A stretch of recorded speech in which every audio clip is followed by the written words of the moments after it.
The first contraction hits like a bullet from behind, sharp, hot, and mean. You stumble forward, mud and gravel crunching beneath your boots, hand pressed to your belly like you're holding the whole world from falling apart. There's blood. You know the feeling. It's not time yet, but it's coming fast. The child is coming, and you're still on the wrong side of the Rio Grande. You don't look back. You can't. Not at the man lying face down behind the stables near San Felipe. Not at the pistol wrapped in cloth at the bottom of your saddlebag. Not at the marriage certificate, still stained with ink and the sweat of too many bad promises. Ahead, the checkpoint at Laredo blurs in the heat. Mexican rurales arguing with Texas Rangers, a gang of rail surveyors unloading crates from a mule cart, a telegraph pole being raised crooked under the sun. It should be a normal day on the border. It isn't. You reach the edge of the clearing, then drop to your knees like the land pulled you down. Someone shouts, boots rush closer. You feel the steel of a rifle barrel on your shoulder, and a voice barks in Spanish, then broken English. Name, papers, where from? You open your mouth, nothing comes. Another contraction tears through you like lightning over prairie grass. You bite your lip and curl inward, rocking against the pain like a horse trying to throw its rider. The sweat is cold now, dripping down the back of your neck. Someone says, mujer embarazada, pregnant woman, and the pressure eases. A little. They circle you. 4 men. One wears a ranger's badge too shiny for this dust. Another wears an old Confederate belt buckle turned backward. All of them wear suspicion like a second skin. One man kneels, sees the blood on your dress. You're bleeding bad. We need the doctor from the rail car. No time. The words scrape out your throat, dry and hoarse. Your vision doubles. A man in a brown coat leans close, Mexican, sharp-eyed. Name, he says again. You cross without permit, you carrying life. That makes you federal concern. You spit in the dirt, not out of defiance, just because you can't breathe through the iron in your mouth. Then another voice cuts through the chaos, low, gravel-thick, calm like a snake about to strike. Stand down. She's not a smuggler. You know that voice, Captain Marcus Wolfe, the man who once interrogated your husband under torchlight, the man whose brother died in an Apache raid and who never forgot a face. He kneels before you now, squinting. I know her. You try not to flinch. She's the widow from Eagles Hollow, ranch burned down last year. Her husband owed half the county. His creditor, Briggs, was found shot in the chest outside the feed barn 3 nights ago. That's a hanging offense, even for a woman. Even for a woman. You don't answer, can't. Your fingers dig into the red earth, pulling up stones like they could help you. Someone says something about a warrant. Another curses about the Apache. And still, nobody moves to help you. Not really. You're not a woman in labor. You're a question mark with blood on your hem. Then, as you sway, someone else steps in.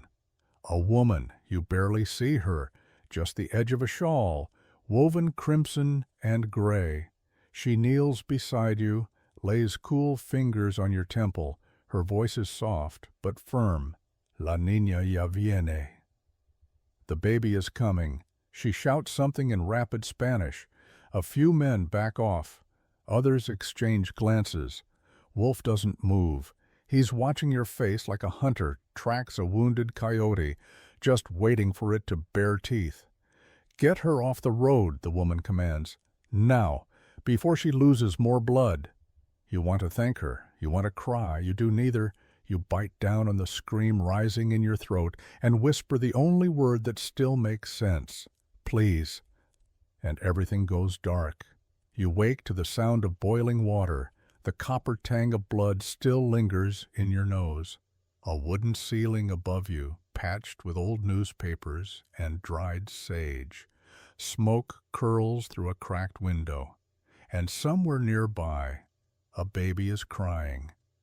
Your baby. You try to rise, but your body answers with pain so sharp it fogs the edges of your vision. Your hands reach instinctively for your belly. It's flat now, hollow. The terror flares again until the door creaks and she steps in. The woman from the checkpoint, her shawl still draped over her head, now darkened at the hem with blood that isn't yours. "I stopped the bleeding," she says in Spanish, then again in slow English. "Barely. You tore bad. The child came fast." You blink. Your throat aches to ask, but you can't form the question. She answers anyway. "Girl, strong lungs. Hungry, too." She crosses the room and lifts something from a basket, a small bundle wrapped tight in worn red cloth. The kind that used to line coffins or cradle saints. Something ancient. It smells of cedar and rain. She lays the bundle on your chest. The baby squirms, snuffling for milk. Your arms shake as you try to hold her. You don't feel like a mother. You feel like a ghost watching someone else's life begin. "What's her name?" the woman asks. You stare at her. It hadn't even occurred to you to name her. "She needs one soon," the woman says, rinsing her hands in a basin. "Names protect. Without it, she's already prey."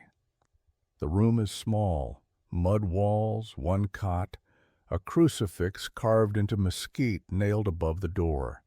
An iron pot simmers with something bitter and herbal. Dried herbs hang in bunches from the rafters. You're in someone's home, someone who lives alone. You force your voice to rise. Who are you?" She doesn't look up from grinding something in a wooden bowl. "Esperanza," she says. "Curandera. Healer. Sometimes midwife. Depends who's asking."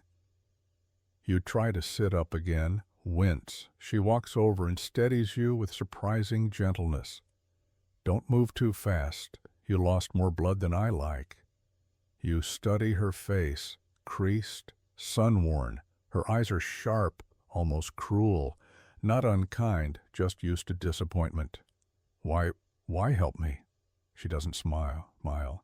"Because I know what it means when both sides want you dead."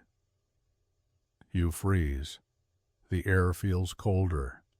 Esperanza stirs a pot slowly, watching steam rise. "You think only the Rangers are after you?" she asks. "You're wrong. The rurales came looking first. Described your face down to the scar on your chin.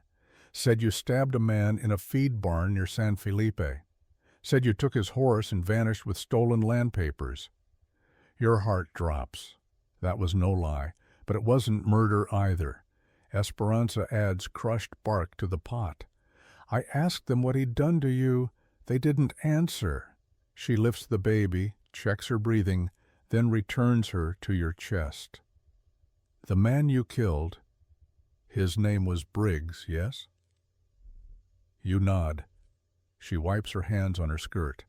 "He worked for both governments, selling the same land twice, once to a railway company, once to the army, getting settlers evicted, then auctioning their homes to his brother-in-law." You stare. "He stole my husband's ranch." Esperanza's voice hardens. "And 2 others that same week. One of them belonged to my niece. Now she sleeps in a ditch between San Diego and here."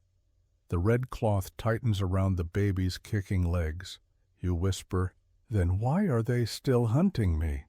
She looks at you, calm and brutal. "Because you made it messy. You didn't die." For a long time the only sound is the fire. Then Esperanza places a warm bowl in your lap. Something bitter, thick. Drink, helps the bleeding slow, and helps you stay hidden. You hesitate. Then sip. It's awful, but necessary. She sits down opposite you, folds her hands. "You can't stay here long. They'll look." even the ones that pretend they didn't see you cross. You nod. The weight of the baby against your ribs is heavier than it should be. I'll rest, you say. Then I'll move. Esperanza tilts her head. Rest is not what you need, niña. You need a name for her and a place to run where they won't follow. Until then, we wrap her in red. She gestures to the cloth. Do you know what this is? You shake your head. She leans close. This belonged to a woman once. She bled to death, birthing a daughter. The child lived. That daughter's daughter now holds it again. You stare at her, heart caught between awe and dread. You mean, she shrugs, blood remembers, even if we forget. You don't know what to say, but you pull the baby closer and whisper the first word that feels true. Safe. The name will come later. For now, you keep breathing. You don't sleep that night, not fully. Just drift in and out between the baby's breathing and the fire's last cracks. Every time your eyes shut, you see Boots, mud-caked, government issue, pacing outside Esperanza's door. By morning, the child is quiet, fed, and warm. You are none of those things. Esperanza's already moving, crushing dried leaves into a pouch, soaking strips of cotton in vinegar. You'll need to bind the wound tighter today, she mutters without looking up. You're still leaking. You try to speak, but your throat's dry. Then you hear it, a horse outside, more than one. Esperanza freezes, then nods once toward the baby. Wrap her.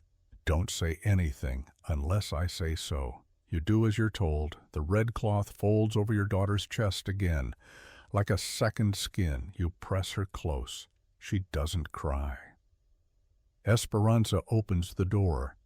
Two men, dusty, armed, one in a ranger coat, badge dulled from sun, the other in federal gray. The one in the coat speaks first. We're looking for a woman. Early 20s, pale. Tallish, maybe injured. Traveled south from San Felipe. His voice is casual, too casual. He knows exactly where he is. And why? Esperanza doesn't blink. You think she's here? The ranger shrugs. She was spotted near the checkpoint yesterday. Someone matching that description collapsed on the road, didn't show any papers. Then she disappeared. The federal leans against the doorframe. We just want to talk, confirm identity. Esperanza folds her arms. Then bring papers. Otherwise you're trespassing. A silence settles between them, dry barbed. Then the ranger leans forward. Her name is Sarah Briggs, widow of Elijah Briggs. You don't move. You don't breathe. That name isn't yours anymore. It never really was. The man continues. She killed a government land officer, took his horse. The motive's unclear, but there is talk of Apache involvement. Her child may be mixed blood. His eyes flick past Esperanza's shoulder, right at you. You feel the red cloth tighten in your grip. The federal adds, if the child's Apache, it changes things, makes it federal. Esperanza's voice is quiet now.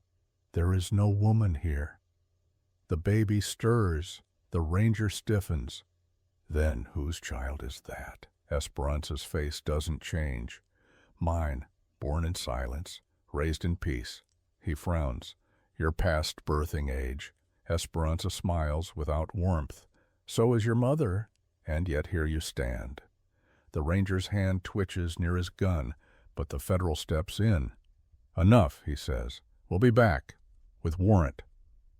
They turn, but before he leaves, the ranger stops in the doorway. Tell your guest, he says, that Captain Wolf's offering her a deal. If she comes in before sundown, the child stays out of custody. He doesn't wait for a reply. The hoofbeats fade. Esperanza closes the door, slides the lock, turns to you. You feel your stomach drop. He knows. He guesses, she corrects. But that's close enough to danger. You look down at your child, so small, so quiet. The red cloth cradles her, but it won't stop what's coming. Esperanza crouches. You need to decide now, niña. The truth won't help you, not with that man. I didn't mean to kill Briggs, you say quietly. He came at me. Said my husband owed more. Said he'd take the baby when it was born. Esperanza doesn't speak. She doesn't need to. You add, and it wasn't my husband's child. It was... But the words die in your throat. Your face betrays the rest. Esperanza nods, slowly. Wolf? You flinch. She doesn't ask how. She already knows. There are things women don't need explained. The red cloth tightens again in your arms. The baby's breathing is steady. Yours isn't. I can't name her. You whisper, not yet. Not with his blood in her. Esperanza leans forward, her voice flat. She is not his blood. She's yours. And she'll carry your name, or none at all. You close your eyes. Breathe slow. Outside, the sun is rising hot and wide over the scrub hills. Somewhere, a man with government papers is preparing your death. But in here, for a moment, it's just the warmth of the baby against your skin, the smell of sage, and the quiet vow taking root in your chest. You will not let them name her. Not him, not the law, not history. The first time it happens, you think Esperanza left it. A small bundle of jerky roasted corn wrapped in cloth, and a tin of cooled coffee sitting on the flat rock behind the adobe house just after sundown. She denies it. I only feed who I see, she says, tightening a poultice on your ribs. And I didn't see you back there. You eye her. Then who did? She shrugs. Someone with food, someone who doesn't knock. You both leave it at that. The next night it happens again, same spot, same bundle. This time the cloth smells faintly of horses and sweat. You notice how the corn's roasted with pepper and wild garlic, Apache style, not Tejano. Esperanza notices too. You got a shadow, niña, she says, voice neutral. Not all shadows mean harm, but all of them mean something. On the third night, you wait.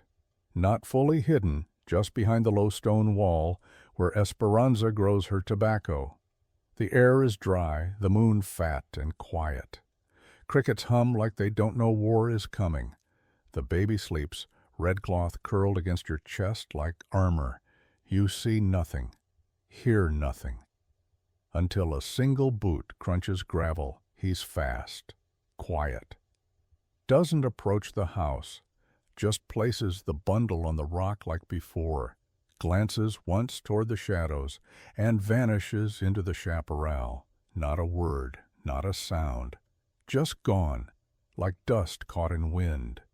You catch only one detail, a scar down the left forearm, long and pale, like a branding that never took. Esperanza joins you after, sees your face, follows your eyes toward the scrub. So you saw him. You nod. Who is he? She squints into the night. Either ghost or warrior, maybe both. You want to ask more, but the air shifts. Sudden, you feel it before you hear it. And that eerie, breathless stillness the land takes before blood spills. The baby stirs, restless. Esperanza grabs her shawl. Inside, now. Then the first shot cracks the dark. You duck low, shielding the baby with your body, as the second shot explodes wood from the doorway. Men shouting in Spanish. Another in English. Horses, 6 or more. Raiders, Apache. They come fast, like fire rolling down dry hills. Shadows on horseback, screeching war cries sharp enough to flinch the sky. One throws a torch, another slams a blade into the wall beside your head. Smoke catches the roof's edge. Esperanza grabs the child, pushes you toward the rear exit. Run, toward the arroyo. But you don't get far. A rifle blast sends shrapnel into your calf. You scream, fall hard. Baby cries. Your hands shake. Blood seeps from the gash, and the ground drinks it greedily, and then 3 shots ring out in succession. Crisp. Precise. Not from the raiders, from behind them. A rider breaks the tree line low in the saddle, firing as he moves. First shot hits a horse. Second finds a shoulder. Third tears through the torch hand of the one who burned the roof. The Apaches scatter, not in fear, but in tactical withdrawal. They weren't here to kill, just to warn, or send a message. You crawl behind a fallen beam, pressing the baby to your chest, heart pounding, then boots. Not Apache, not Ranger. It's him, the man from the shadows. Horse still hot, steam rising from its nostrils. He drops to one knee beside you, doesn't speak. Just tears a strip of cloth from his own sleeve and binds your leg with practiced hands. "Why?" you whisper, breath ragged. He doesn't answer, doesn't meet your eyes. Then he's gone again, slipping into darkness before Esperanza even emerges from the smoke. She stares after him. "That one's killed before," she says softly, "and not for money." You glance down at the blood-stained cloth around your leg, smell the roasted corn again. Think about precision shots in the dark, and a man who says nothing yet leaves food with care. You don't know his name, but now you owe him yours. You find him the next day, not because he wanted to be found, but because he left something behind. A strip of cloth, same kind as the one he used to bind your leg. Coarse weave, dyed dark. Not Apache, not Tejano. Stamped with faded blue lettering, you recognize from your husband's days dealing war surplus. Ejército Mexicano. Esperanza doesn't say much when you tell her. She just nods once. So he's military. Was, you correct. No one moves like that if they're still taking orders. You leave the baby wrapped in red cloth, resting in the shade of the mesquite, and follow the path west, where the smoke from last night's raid still lingers like a bad memory. You find him at a creek bed, brushing his horse down with a stripped branch, shirt off, scars exposed in full sun, not new ones, the kind that come from sabers, from shackles, from wounds that were meant to be seen. He hears you coming, but doesn't turn, just says, "The child, she's safe?" You nod. Because of you. Still no eye contact. You step closer. You left food, twice. You could have just walked away. Why didn't you? Now he looks, not sharp, not cold, just measuring. "I don't like wolves," he says simply. It takes a second before you understand. Wolf. You know him? He nods once. We met in Veracruz, 1870. He was there when the U.S. sent advisors during the border inspections. Too polite, too many questions. He pours water over his hands. The way soldiers do after cleaning a wound, not just dirt. You study his voice, something off about it. Spanish too smooth, English too clipped. "You're not from here," you say. "No, he replies. "Zacatecas. You're not just a horse trader either." He glances up. A pause, then a dry smile. "Is anyone, really?" You lower yourself to sit on the warm rock beside the stream, ignoring the pain in your leg. "You fought for the Republic?" Another pause. "I fought for land that wasn't mine, and for generals who sold it anyway." It's not an answer, but it tells you everything. You watch his hands, the way he checks his saddle, how he double knots the girth and pats the rifle strapped beneath his bedroll. Military habits die hard. You look him in the eye. "What's your name?" "Joaquin." You wait. He doesn't give a last name. "Morales?" you say, guessing. The twitch at his jaw confirms it. "You're supposed to be dead." He shrugs. "A convenient rumor." You don't know what to say to that, so you say what matters. "I don't need saving." He doesn't argue, just tosses you a canteen. "Then drink. You're losing color." You sip. It's bitter, metallic, but clean. He studies the line of hills, eyes narrowed. They'll come again. Wolf or the Apache, maybe both. You nod. Esperanza thinks so too. Joaquin wipes sweat from his brow with the same military-issue rag. "You should leave soon, before the next warrant comes with soldiers behind it." "And go where?" He doesn't answer. Instead he asks, "What would you do if you weren't being hunted?"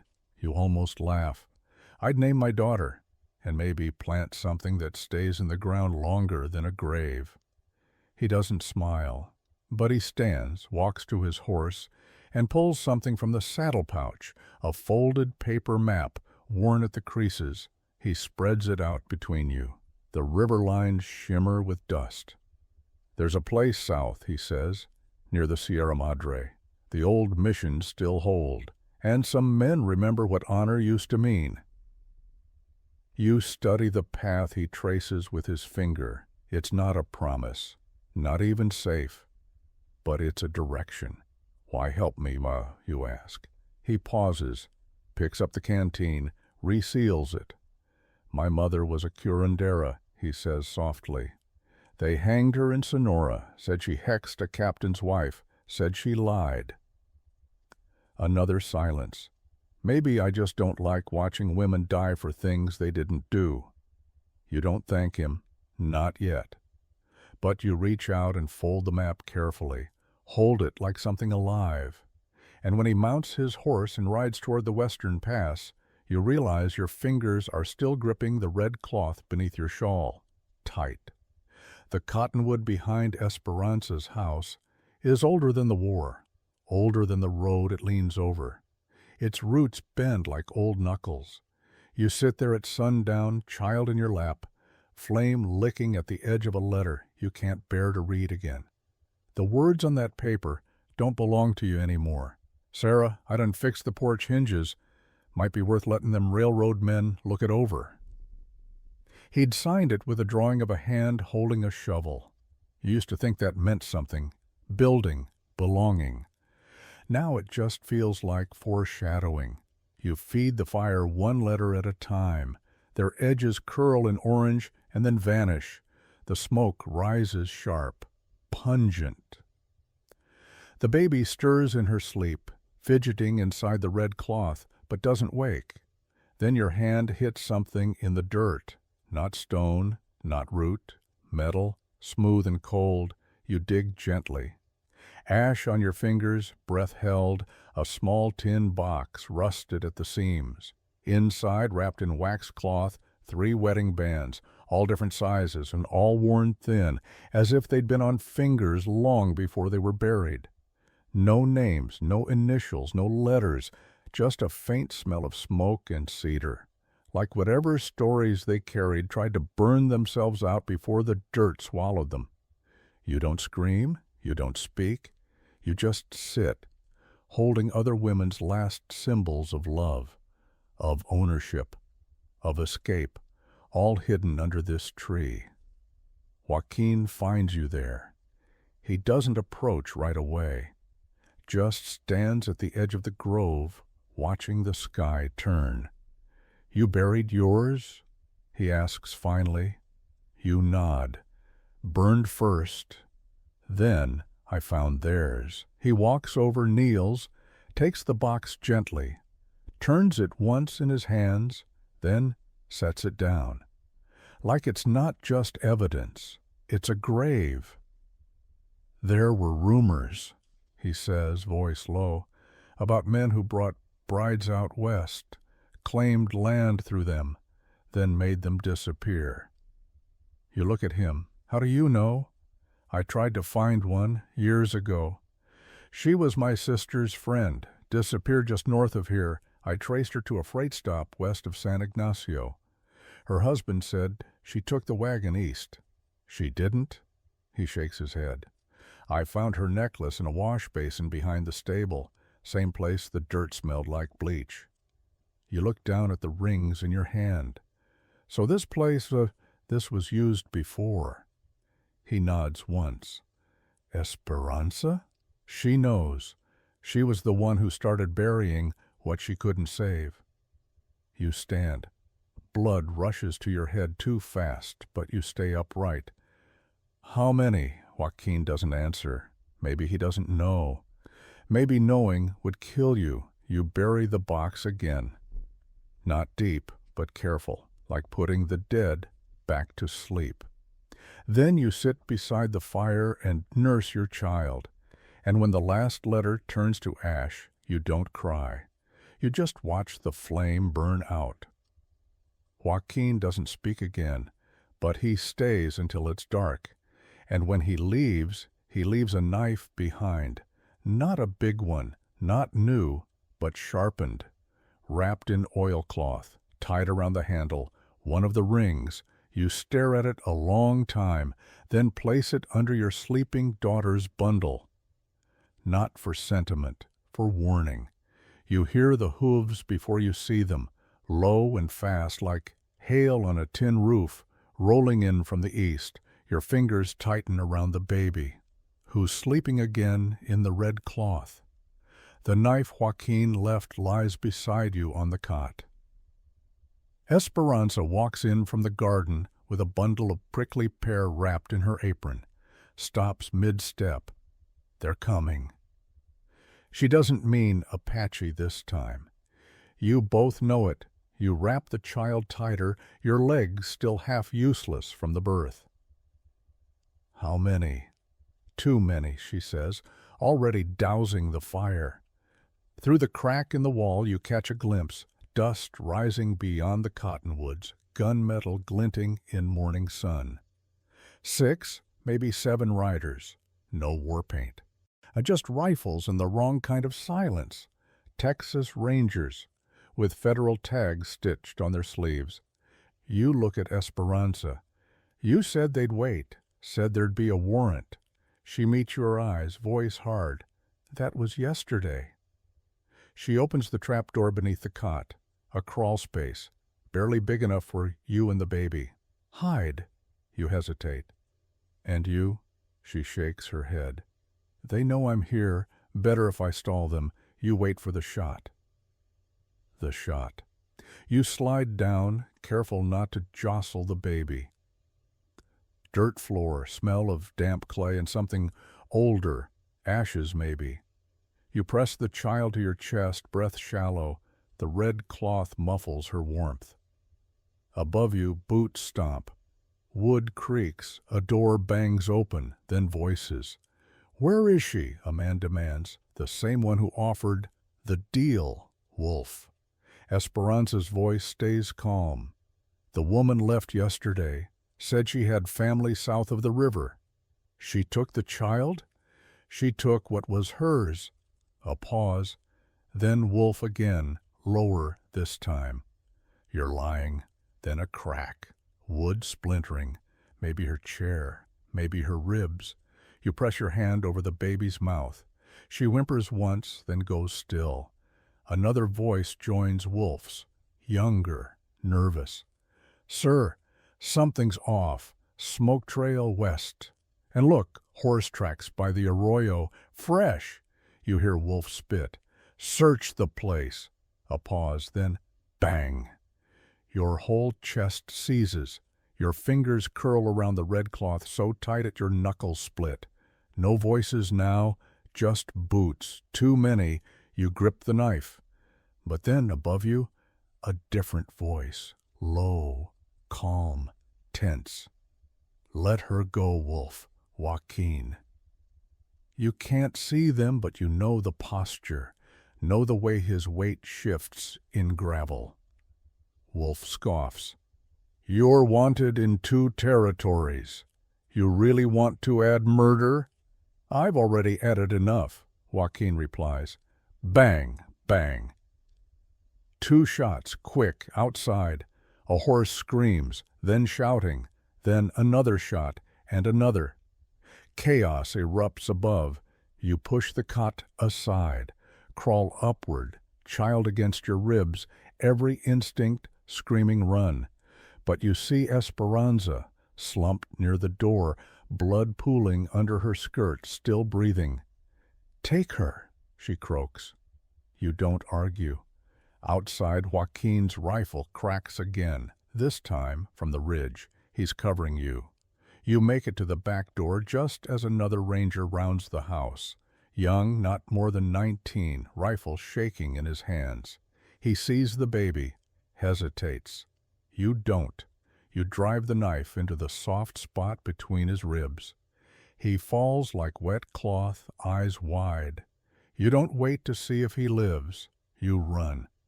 Smoke from the burning garden blinds you. But the baby doesn't cry. She just breathes fast, small and fierce. The red cloth over her face damp with your sweat and her breath. You reach the arroyo.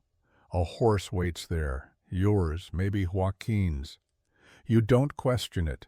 You climb with the baby still pressed to your chest, every movement screaming through your torn muscles. Then you ride, fast, dust behind you, fire in front, and the sound of a man behind, keeping the devils distracted with bullets and fury. You don't look back, not this time. You ride until the land forgets names, past the juniper line, past the dry creeks that hold only ghosts of water, until the horse breathes like it's dying and your arms feel carved from stone. When you finally stop, the baby is still asleep, still alive, wrapped in that red cloth like nothing ever touched her. Not bullets, not screams, not the truth that gnaws at your throat every time you close your eyes. You make camp in a hollow just past an old trading trail. Build the fire small, careful, smoke low. The baby lays swaddled near your knee, cheeks flushed, fingers twitching now and then, like she's dreaming of horses. You stare at the flames until you forget what you're waiting for. Then she appears, Esperanza, limping, bloody at the ribs, but alive. She doesn't speak at first, just lowers herself beside the fire like her bones remember it. Her shawl is darker now, smoke-stained, her eyes older than the moon above. How? You whisper. I've been burned worse, she says. Then silence again. The fire pops once. The baby stirs. Esperanza glances down, studies her. Not like a healer, like someone reading a map. She looks like you, she says. No, you reply. Too fast, too sharp. She doesn't challenge it. You add, softer. She shouldn't. Esperanza nods. Because you want her to be clean. You stare at her. She meets your eyes, but she came from pain. You look back at the fire. I don't remember it all, you admit, not clearly. Just a smell, leather, brandy, his voice, cold hands on my shoulder, and after he left a coin on the table. Esperanza doesn't flinch. You shake your head. I told myself it was a fever dream, that maybe she was Elijah's, but you can't finish. She does. She's Wolf's. You cover your mouth, not to keep from crying, but to keep from screaming. Esperanza pulls something from her satchel, a small piece of cloth, familiar, torn. You realize it's from the original red wrap, the one she used the night of the birth. There's a way we used to know, she says. Blood talks, niña, even when memory fails. She holds the cloth over the firelight. The edge darkens, curls. In the smoke, something dances, faint symbols traced with ash. 3 curls, she murmurs. Mark of the wolf. Apache call it shadow birth. You don't know if it's real or myth. Right now you don't care. You just hold your daughter tighter. She's not his, you whisper. Esperanza doesn't argue. She touches your shoulder. She's yours. The fire between you fades low. You glance down. Do I name her after me? Esperanza tilts her head. You name her after who she'll need to become.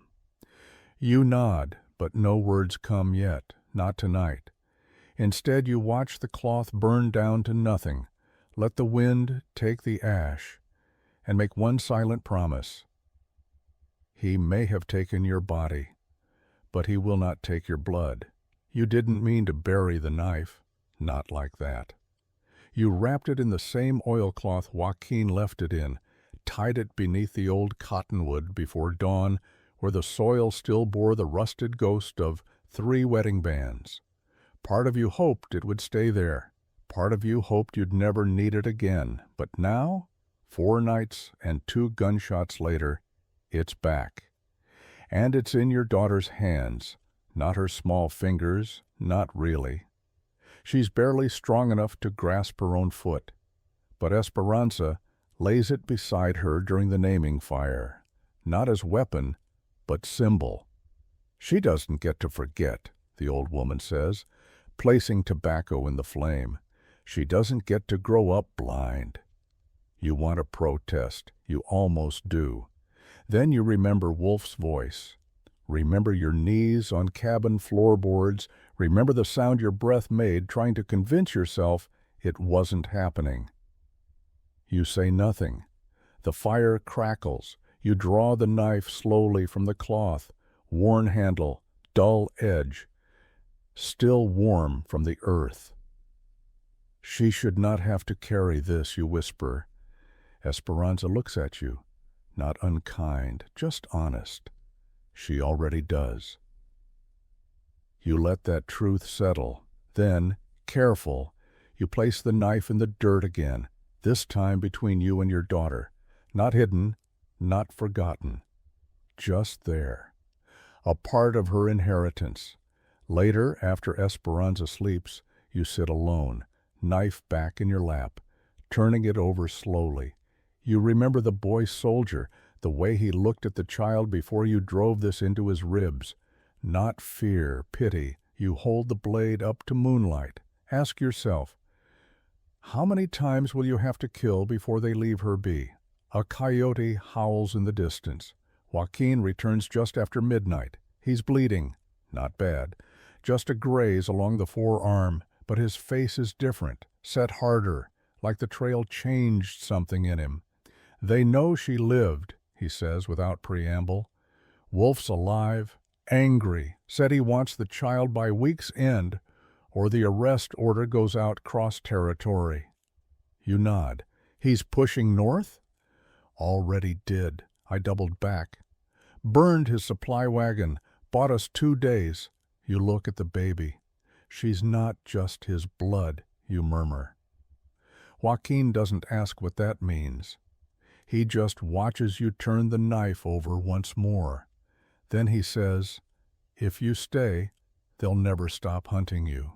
You nod again, but slower. I'm not running any more. He watches you. Something shifts in his posture, not disagreement, not approval, just alignment. What are you thinking? He asks. You run your thumb along the knife's spine. That there is more than one way to end a bloodline. The dream begins with water, not a river, a wash basin, copper, dented, resting on a barrel just outside a shack that smells of wet wool and burning sage. Your mother's hands dip into it, slow, careful. She hums something low, not quite a song, not quite prayer. Then you see her. She's younger than you remembered, younger than you are now, long braid, bare feet. A deep red cloth tied across her shoulders like a shawl, Same weave as the one wrapped around your child. You try to speak. She doesn't look up, just says, "You didn't bury me." You jolt awake. The fire's out. The baby stirs against your chest, restless. The red cloth slipped halfway off her shoulder. Moonlight filters through the scrub like silver dust. Joaquin snores quietly beneath the next tree. Esperanza sleeps near the coals, one arm over her ribs like she's holding something in. You sit up slow, fingers still tingling. You've had dreams before, nightmares, fragments of memory, but never her. You never even let yourself wonder what happened after she disappeared. You were 11. She went to visit a cousin across the border, didn't return. Your father said nothing. The neighbors said less. But once, you remembered a man in a ranger's coat knocking too softly. You get up, walk to the edge of camp, watch the wind dance over the basin rocks. Then, without knowing why, you untie the cloth from your daughter and hold it to your chest. The hem, hand-stitched, faded initials. Not yours, not Esperanza's, just two small letters, E.G. You stagger back, knees buckling. Elena Garza, your mother. You almost can't breathe. Esperanza, you rasp. She's already behind you, quiet as wind. Yes, she says. You turn, the red cloth clenched in your fist. It was hers? Esperanza nods. She came through here 15 years ago, maybe 16, scared, carrying papers and nothing else. Why didn't you tell me? She looks at you then, not cruel, not soft, just bone honest. Because she didn't want you to follow her. Your chest aches. What happened? She made it south, but not far. Wolf found her in Zapata Crossing, claimed she was running contraband, said her papers were forged. No trial, no burial. You sit down hard. The baby wails. You rock her without knowing it. Your arms move on memory. She died alone? Esperanza kneels. No, she died trying to get back to you. You stare at the fire pit, the stars, the dry hands of the wind pulling at the ashes. She had this cloth, you whisper. Esperanza nods. She gave it to me, said it had always protected the women in her family. Her mother wore it when she fled the Yucatan, her grandmother during the raids in Laredo. I kept it. And when I saw you bleeding, I wrapped it around your girl. You press it to your face. The scent is faint, but there. Smoke, rosemary, dust, and something else. Something like survival. You whisper, I don't know who I am anymore. Esperanza takes your hand. You're every woman who didn't get a grave, and one who still might. You wipe your eyes with the cloth. The baby watches you now, not crying, just watching.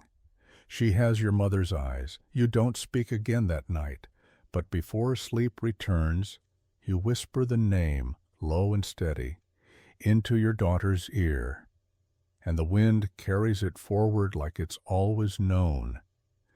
You rise before the sun, not out of habit, out of need. Something in your chest won't let you sleep. Joaquin is already sharpening his knife. The rasp of steel on stone echoes like a heartbeat against stone. He doesn't look up when you approach. He's moved north, he says, crossed the old cavalry outpost near Arroyo Rojo, 30 miles from here. Alone? Joaquin shakes his head. No, he travels with 2 rangers now, young, nervous, the kind who shoot first and bury later. You say nothing. He tests the blade's edge on his thumb. It draws a perfect drop of blood. He's set up near a half-burnt mission. Claims he's tracking escape contraband, but really, he's waiting. For me. For her. The red cloth is slung over your shoulder now, tied like a shawl, not swaddle. The child sleeps wrapped in a thicker blanket near the embers, but you feel her weight in the fabric like a second pulse. You stare at Joaquin. "How do you know?" He finally looks up. "I used to serve under him." The words land like a dropped stone. You step back. Just once, not out of fear, reflex. "When?" "7 years ago," he says. "Border militia, joint patrols after the treaty audits. I didn't ask questions then." "What changed?" Joaquin stares into the fire. "One night, we caught 3 women trying to cross. No papers, no horses, just a wagon with 2 children." He doesn't blink. "Wolf said they were scouts, Apache, ordered the men to search them thoroughly." Your throat closes. "They weren't." "No," he says. "They were mail-order brides, fled from Kansas, sold twice, once on contract, once on foot." "What happened?" Joaquin looks at you. "I buried one. That was enough." He throws the knife into the dirt. It sticks clean. You pick it up. Feel the weight, the balance. Ask the only thing that matters. "Will you help me kill him?" He nods.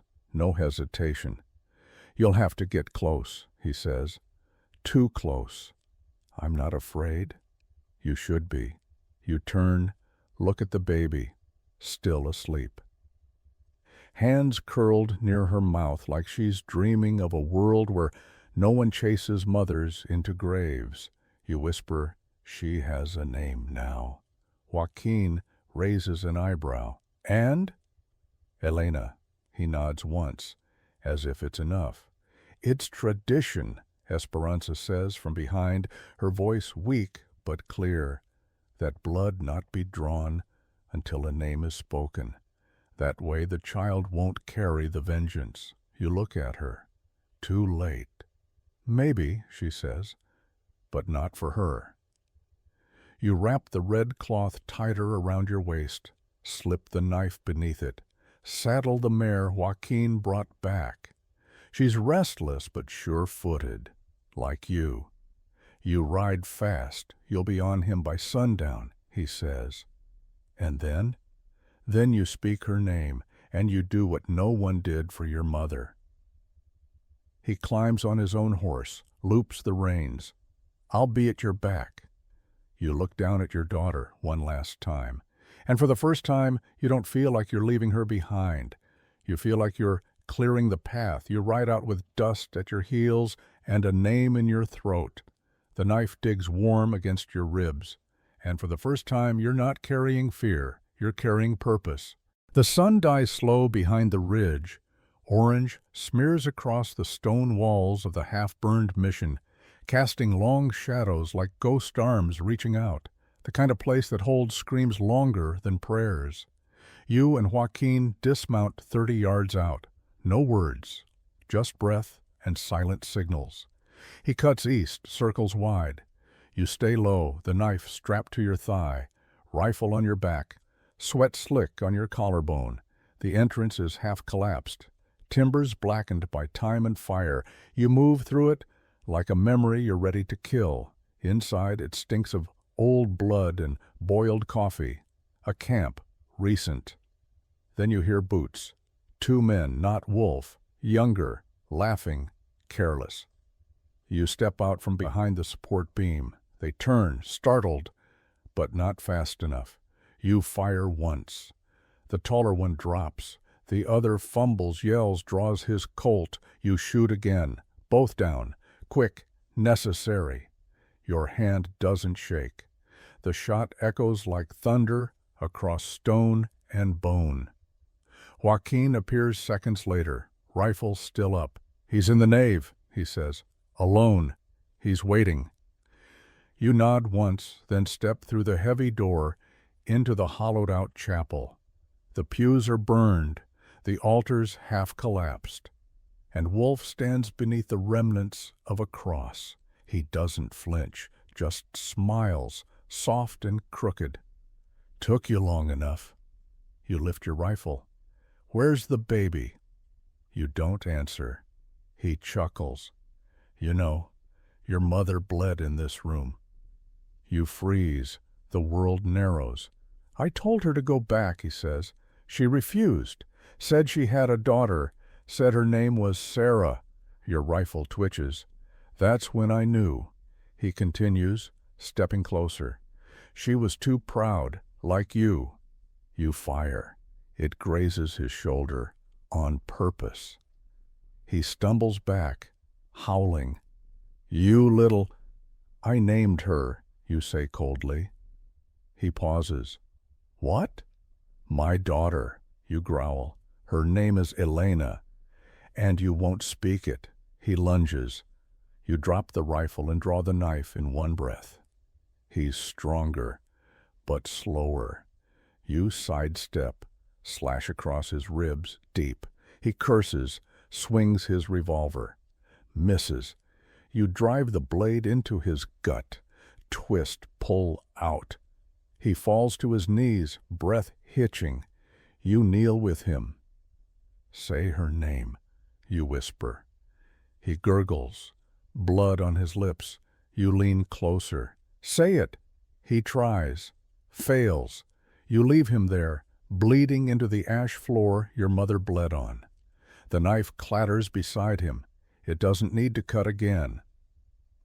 Joaquin enters. You say nothing. Just walk past him, breathing hard, eyes clear.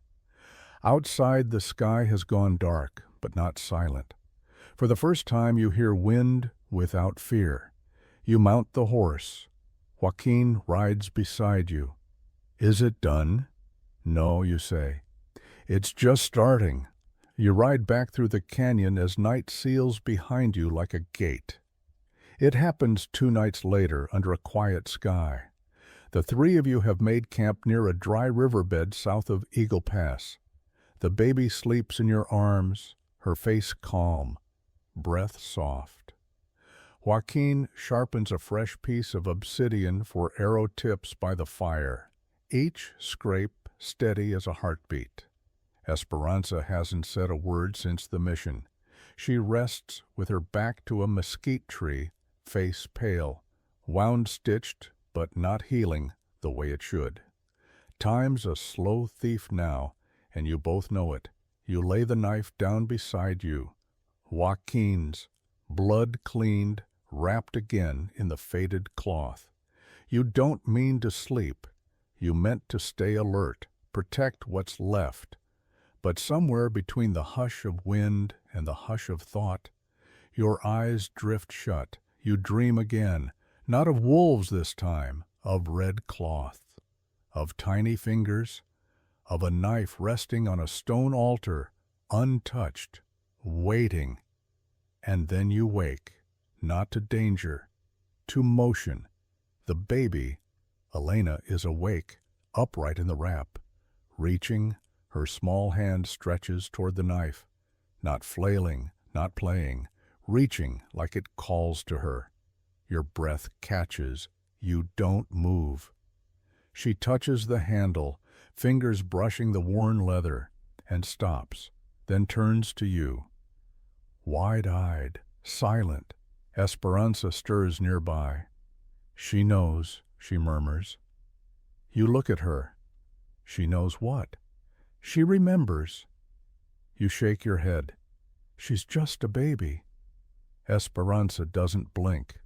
So were you once, and yet you remembered how to run. You don't know what to say to that.